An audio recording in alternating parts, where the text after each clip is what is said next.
आज इस वीडियो में मैं एक ऐसे कंटेंट शेयर कर रही हूँ आप लोगों से जो एक कैंडिडेट ने लिखा है। और इस तरह के कंटेंट आप लोगों को बिल्कुल भी नहीं देना है। एंटायर आंसर स्क्रिप्ट में आप लोगों को इस तरह का कंटेंट देना है जिससे आप लोगों की खुद की बायसनेस, खुद की प्रेजुडिस, खुद का फेवरेटिज्म कहीं पर भी नहीं दिखे। अगर आप बीजेपी सपोर्टर हो तो ठीक है, रहो, मगर वो आपके आंसर में नहीं दिखना चाहिए। चाहे आपके सपोर्टर हो, बीजेपी है, तो आपका पॉलिटिकल पार्टी के तरफ जो भी इंक्लिनेशन है, या आपका किसी रिलीजन के प्रति जो इंक्लिनेशन है, या किसी कास्ट के या किसी स्टेट के, वो कभी भी आपके आंसर स्क्रिप्ट में नहीं नजर आना चाहिए। फाइन।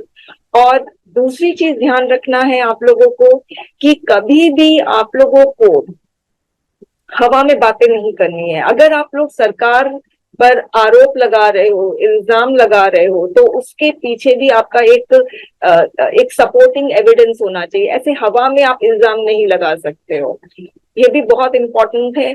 आप लोग खुद ही सोचिए, सीए वाला केस हुआ, ठीक है, कश्मीर का स्पेशल स्टेटस जो कश्मीर को मिला था उसको रिवोक कर दिया गया, एनआरसी वाली बात, तो कहीं पर भी यूपीएससी ने इसके क्वेश्चन पूछा है? डायरेक्टली इनडायरेक्टली इनके क्वेश्चन आया ही नहीं है। तो आप लोगों को ये समझना चाहिए कि यूपीएससी जो क्वेश्चन भी सेट कर रहा है वो रूलिंग पार्टी को मद्देनजर या रूलिंग पार्टी को सेंटर में रख के क्वेश्चन सेट कर रहा है। इसीलिए आप लोग कभी भी इस तरह का सेंसिटिव या डेंजरस कंटेंट वो मत देना। ऐसा नहीं, आप रूलिंग पार्टी को क्रिटिसाइज नहीं कर सकते, आप लोग कर सकते हैं। उनकी पॉलिसी को क्रिटिसाइज करिए, उनकी स्कीम को क्रिटिसाइज करिए, मगर जो उनके दिल के जो नजदीक है उसको क्रिटिसाइज मत करिए। जैसे सीए उनके दिल के नजदीक है, उसको क्रिटिसाइज मत करिए। अयोध्या का जो मंदिर है उसको लेकर क्रिटिसाइज मत करिए रूलिंग पार्टी को। ठीक है, तो ये चीज आप लोगों को ध्यान रखनी है। अब इस स्टूडेंट ने क्या लिखा है, ये क्वेश्चन था, religious nationalism undermines political stability.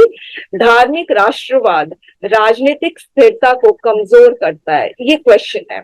तो यहाँ पे इंडिया सेक्युलरिज्म फॉलो कर रहा है, और अगर आप लोगों को कहीं पे भी लगता है कि रूलिंग पार्टी हिंदुत्व आइडियोलॉजी को प्रमोट कर रही है, कहीं पे भी अगर आपको लगता है, तो ये आपको आंसर में मेंशन करने की जरूरत नहीं है। आपका अपना ओपिनियन है, इसको अपने पास ही रखो।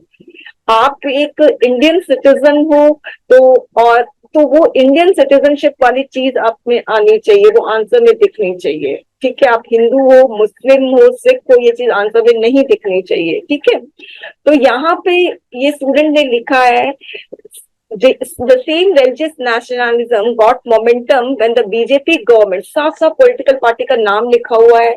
आप लोग कभी भी किसी पॉलिटिकल लीडर, पॉलिटिकल पार्टी का नाम नहीं दोगे अपने आंसर में। Got it? Got elected in Uttar Pradesh and ban on slaughter of cows, renaming of cities and places had taken place. So ये सब never criticize government in this way. इस तरह से criticize नहीं करना है, ये आपका खुद का biasness दिखा रहा है।